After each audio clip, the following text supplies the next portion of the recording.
آپ تو اپنے وعدے پر کھڑے رہے۔ اتنے میں وہ جو بھاگا تھا، جو دوسرا والا اس کا ساتھی تھا، وہ بھی حضور کی بارگاہ میں آ گیا۔ کہنے لگا دیکھیے، ہماری شرط کے مطابق، ہمارے عہد کے مطابق آپ ان کو نہیں رکھ سکتے، آپ ان کو بھیجے ہمارے ساتھ۔ اور انہوں نے میرے ساتھی کا قتل کر دیا، انہوں نے میرے ساتھی کو مار دیا۔ حضور نے فرمایا کہ میں نے اپنا وعدہ پورا کیا، میں نے کہا تھا کہ میں اس کو نہیں رکھوں گا، میں نے تمہارے ساتھ بھیجا اور تم نہیں بچا پائے، وہ تم جانو، میں نے اپنا وعدہ پورا کر دیا۔ حضور نے فرمایا ابو بصیر تمہیں پھر جانا ہوگا، تم یہاں نہیں رہ سکتے، لیکن صبر کرو، اللہ بہتری عطا فرمائے گا۔ صبر کرو، اللہ صبر کرنے والوں کے ساتھ ہے، ایک دن وہ بھی آئے گا کہ تم خوش ہوگے، تم یہاں نہیں رہ سکتے۔ حضرت ابو بصیر سمجھ گئے کہ حضور کیا اشارہ فرما رہے ہیں۔ حضور نے ارشاد فرمایا کہ تم مدینے نہیں رہ سکتے۔ ابو بصیر سمجھ گئے کہ حضور فرما رہے ہیں کہ تم مدینے نہیں رہ سکتے اور کہیں بھی جا کے رہ لو۔ حضرت ابو بصیر وہاں سے نکل گئے، وہ اس کے ساتھ جا رہے تھے، وہ جو لینے آیا تھا اس کے ساتھ ساتھ چل رہے تھے، لیکن حضرت ابو بصیر اس کے ساتھ ہی سے اور بھاگ گئے۔ اس نے روک نہیں پایا کیونکہ یہ اتنا طاقتور نہیں تھا۔ حضرت ابو بصیر کہاں گئے؟ نہ مکے گئے نہ مدینے گئے۔ حضرت ابو بصیر پہنچے مقام عیس میں، مکہ اور مدینہ کے درمیان۔ وہاں پر حضرت ابو بصیر رہنے لگے۔ ادھر ان کے اور ساتھی بھی قید ہو کے گئے تھے، ادھر مکے میں قید تھے۔ جب پتہ چلا تو ایک ایک کر کے اور وہاں قید سے بھاگتے آئے۔ مدینے میں یہ عہد تھا کہ مکے سے بھاگا ہوا مدینے میں نہیں جا سکتا، مدینے سے بھاگا ہوا مکے میں نہیں جا سکتا۔ تو مکہ اور مدینہ کے بیچ وہ رہنے لگے۔ پہلے حضرت ابو بصیر تھے، پھر دوسرے ابو جندل ہو گئے، پھر تیسرے اور صحابی ہو گئے، تیسرے کے بعد چوتھے، چوتھے کے بعد پانچویں۔ اس طریقے سے حضور کے عاشق اس قید سے چھوٹ چھوٹ کر آتے تھے اور وہاں رہنے لگتے تھے، یہاں تک کہ 300 جب ہو گئے، پھر جب مشرکین کا قافلہ جاتا تو یہ حملہ بول دیتے۔ ادھر سے پھر کوئی کافر اور مشرک نکلنے سے بھی گھبراتا تھا اور کہتے تھے کہ ارے ادھر مت جانا، ادھر تو وہ بھاگے ہوئے، وہ یہاں سے قید سے چھوٹے ہوئے لوگ رہتے ہیں، وہ مدینے نہیں گئے، کیونکہ ہم لوگوں کا عہد تھا، معاہدہ تھا کہ مکے سے مدینے نہیں جا سکتے اور مدینے سے بھاگے ہوئے مکے نہیں آ سکتے۔ تو ان لوگوں نے اپنا ایک خود کا ایک مقام بنایا مکے اور مدینے کے بیچ میں۔ اب وہاں سے کافر و مشرک نکلتے ہوئے بھی ڈرتے تھے، کانپتے تھے، اور ادھر حضرت ابو بصیر شام کا ٹائم ہوتا اور یہ عاشق جتنے بھی تھے نا، سب اونچے ٹیلے پہ چڑھتے ہیں، مدینے کی طرف دیکھتے تھے، مدینے کی طرف دیکھ کے آقا کو یاد کرتے تھے کہ ہو سکتا ہے بلاوا آ جائے،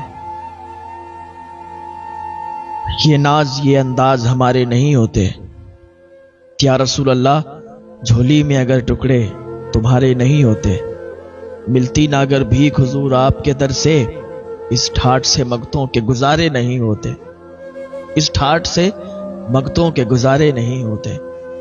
وہ کہتے تھے کہ جب تک بکے نہ تھے تو کوئی پوچھتا نہ تھا، تم نے ہمیں خرید کے انمول کر دیا۔ آسرا لگا کے بیٹھے ہوئے ہوتے، حضور کی طرف آس لگا کے بیٹھتے تھے۔ حضور کی یاد آتی تھی نا، میری داستان حسرت وہ سنا سنا کے روئے، میرے آزمانے والے مجھے آزما کے روئے، کوئی ایسا اہل دل ہو جو فسانے محبت، میں اسے سنا کے روؤں وہ مجھے سنا کے روئے۔ حضرت ابو بصیر آس لگا کے بیٹھے ہیں کہ حضور نے فرمایا تھا کہ ابو بصیر وہ دن بھی آئے گا کہ تم اپنی آنکھوں سے دیکھو گے. تم صبر کرو، اللہ صبر کرنے والوں کے ساتھ ہے. وہ دن بھی آئے گا کہ تم مدینے کی گلیوں میں ٹہلو گے. کہ حضور نے فرمایا تھا نا ابو بصیر وہ دن بھی آئے گا کہ تم مدینے میں بلائے جاؤ گے. تمہارا مدینے سے بلاوا آئے گا.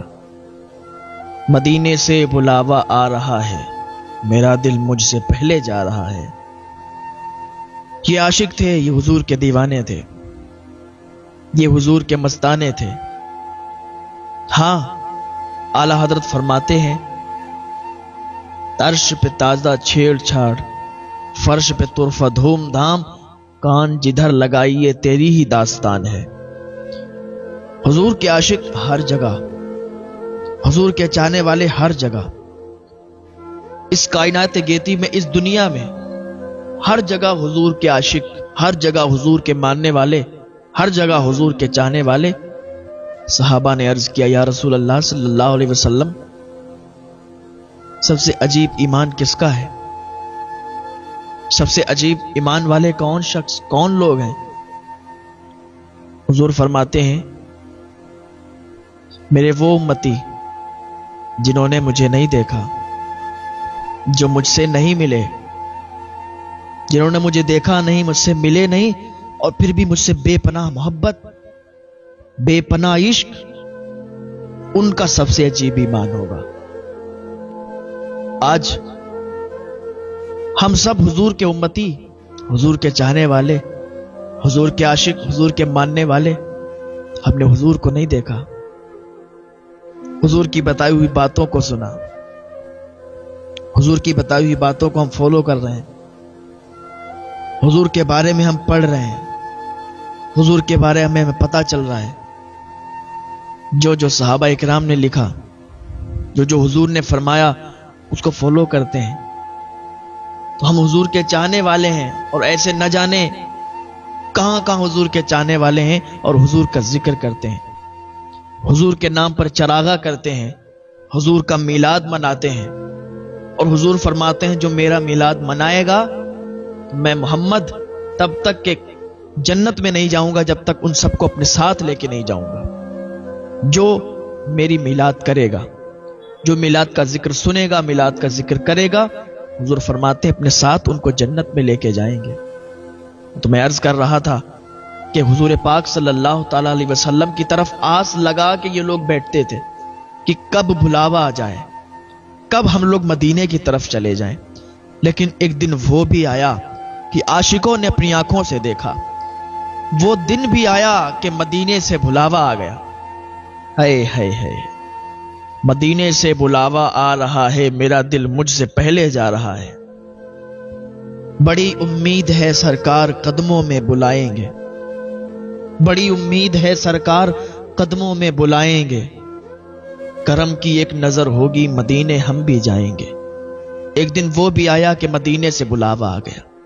واقعہ کیا ہوا کہ وہ لوگ پریشان ہو گئے، راستہ نکلنا ان کا دشوار ہو گیا. تو حضور کی بارگاہ میں آ گئے اور کہنے لگے ہم اپنے معاہدے کو واپس لیتے ہیں. ہم نے جو عہد کیا تھا ہم اس عہد کو واپس لیتے ہیں. ہمیں نہیں کرنا کوئی معاہدہ، ہمیں نہیں لینا کوئی عہد، اس لیے کہ ہم لوگوں کا راستہ نکلنا اب دشوار ہو گیا ہے. یہ تو ایک نیا انہوں نے مقام بنا لیا، نہ مدینے میں رہتے نہ مکے میں، اور بیچ میں رہتے. اور اب اکیلے ابو بصیر نہیں ہے بلکہ 300-400 لوگ ان کے ساتھ ہیں، اور چلنے والے ہمارے جو لوگ جاتے ہیں ان کا راستہ روکتے ہیں. حضور پاک صلی اللہ تعالی علیہ وسلم نے قاصد بھیجا، بلاوا بھیجا. ادھر حضور نے فرمایا ٹھیک ہے، اگر تمہارا یہ کہنا ہے کہ عہد ہم واپس لیتے ہیں تو ٹھیک ہے، ہم اپنے عاشقوں کو اب بلا لیتے ہیں. ادھر ابو بصیر اور تمام عاشق رسول حضور کی طرف آس لگا کے بیٹھے ہیں کب بلاوا آ جائے، کب ہم لوگ مدینے چلے جائیں. حضور کی یاد میں روتے بھی ہیں، حضور کی یاد بھی آتی ہے، دل تڑپتا ہے، دل مچلتا ہے مدینے کی یاد میں. لیکن ایک دن وہ بھی آیا کہ حضور نے قاصد کو بھیجا، اور وہ آیا، آنے کے بعد کہتا ہے حضور اکرم صلی اللہ تعالی علیہ وسلم نے یہ خط بھیجا ہے کہ چلو تمہیں سرکار بلا رہے ہیں، اے عاشقو چلو تمہیں مدینے والے بلا رہے ہیں، اے عاشقو چلو تمہیں محمد الرسول اللہ نے بلایا ہے، تمہارے لیے بلاوا آ چکا ہے، تمہیں سرکار بلا رہے ہیں۔ حضرت ابو بصیر کی طبیعت علیل تھی، جیسے ہی حضرت ابو بصیر اس خط کو دیکھتے ہیں اور خط کو دیکھنے کے بعد دیکھتے ہیں کہ یار نے بلا لیا ہے، یار کی جانب سے بلاوا آ گیا ہے، بس یوں سمجھو کہ انتظار تھا کہ کب بلاوا آ جائے۔ ادھر سرکار کا بلاوا آیا اور ادھر ابو بصیر کا انتقال ہو گیا، ابو بصیر کا وصال ہو گیا۔ یوں سمجھو کہ ابو بصیر انتظار کر رہے تھے کہ کب سرکار کا بلاوا آئے اور کب ہم یہاں سے رخصتی لیں۔ تو یہ عاشقوں کا مقام ہوا کرتا ہے۔ میں نے پہلے بولا تھا نا کہ عاشق ہوتا ہے نا، پھر اسے محبوب کہیں بھی بھیج دے، کہیں بھی رکھ دے، اس کی زبان پر شکوہ نہیں آتا، اس کی زبان پر ایک لفظ بھی ایسا نہیں آتا کہ محبوب کے لیے وہ غلط بولے، ورنہ وہ کہہ سکتے تھے میں تو حضور کا امتی ہوں، حضور کا دیوانہ ہوں، حضور کا عاشق ہوں، اور حضور نے مجھے کہاں بھیج دیا، پھر قید میں بھیج رہے ہیں۔ لیکن ان کا ایمان بڑا پکا تھا، عاشقان رسول ہیں کہ ان کی جانیں بھی حضور کے لیے قربان ہیں، ہم سب کی جانیں حضور کے لیے قربان ہیں، اس لیے کیونکہ جو عاشق ہوتے ہیں، جو غلام نبی ہوتے ہیں، انہیں جانوں کی کوئی فکر نہیں ہوتی، کیونکہ غلامان محمد جان دینے سے نہیں ڈرتے، یہ سر کٹ جائے یا رہ جائے کوئی پرواہ نہیں کرتے، یہ سر کٹ جائے یا رہ جائے کوئی پرواہ نہیں کرتے۔ نہ جانے کتنے عاشق حضور کے ایسے ہیں جنہوں نے حضور کے لیے اپنی جانیں قربان کی۔ ارے ہاں حضور کے نام پر لوگ اپنی جانوں کو نہیں دیکھتے تھے، لوگ اپنے مال کو نہیں دیکھتے تھے، اپنی اولاد کو نہیں دیکھتے تھے، بات جب حضور کی آ جاتی تھی تو اپنی جانوں کو قربان کر دیا کرتے تھے۔ آج بھی لوگ جب بات حضور کی آ جاتی ہے تو پھر جان نہیں دیکھتے، اپنی جانوں کو حضور پر نچھاور کر دیتے ہیں۔ اس نے یوسف پہ کٹی مصر میں انگشت زنا، سر کٹاتے ہیں تیرے نام پہ مردان عرب۔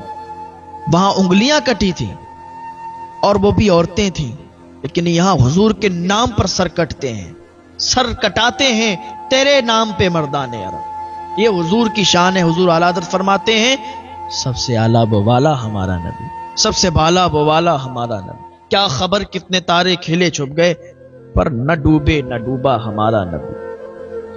ہاں بجھ گئیں جس کے آگے سبھی مشعلیں، شمع وہ لے کے آیا ہمارا نبی۔ مانگنے والے منگتوں کو یوں چاہیے، مانگنا اور کسی سے بھی کیوں چاہیے، کیونکہ کون دیتا ہے دینے کو منہ چاہیے، دینے والا ہے سچا ہمارا نبی۔ غمزدوں کو رضا مزدہ دیجئے کہ ہے بے کسوں کا سہارا ہمارا نبی، بے کسوں